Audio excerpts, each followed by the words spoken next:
an hour away from a vigil for fallen Columbus SWAT officer Stephen Smith. Good evening. I'm Candace Lee. Thousands of police officers from around the country are expected in Columbus this week for Smith's funeral services.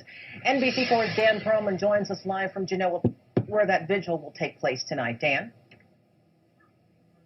Yeah, Candace, that vigil will begin here, as you mentioned, within the next hour or so. And as things get underway here, officers around the country are preparing as well. That's because they plan on coming to Columbus as well, a very big sign of respect.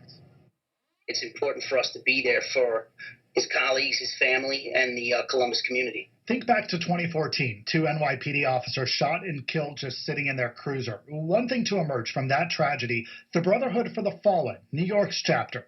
And what we do is we send officers in dress uniform to every line of duty death funeral in the United States. And this is no exception. Tomorrow, 2 NYPD officers, Brotherhood members, will step off a plane. They are coming on their own time to honor Officer Smith, pay respects.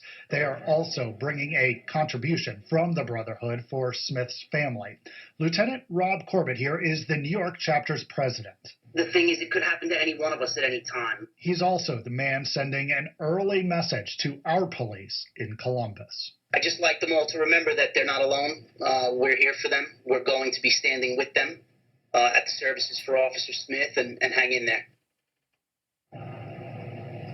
And the Brotherhood for the Fallen has chapters in Chicago and Aurora, Colorado as well. Members from there are expected here. As for the vigil tonight, again, it is in Genoa Park at the Columbus Police Memorial. It begins at 7 o'clock. We are live in Columbus. Dan Perlman, NBC4. And this coming week, the honors continue for Officer Stephen Smith. Flags will remain at half staff across Columbus through Tuesday, the day of his funeral.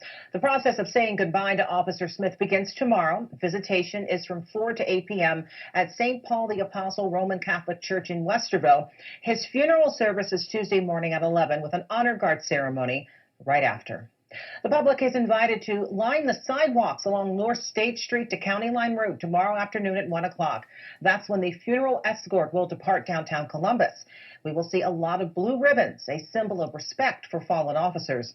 Police say expect temporary road closures and traffic delays on the north side of Westerville the next 2 days. Stay with NBC4 for complete coverage of Officer Smith's funeral and the case against the alleged shooter, Lincoln Rutledge. We'll bring you the latest on air and online at NBC4i.com.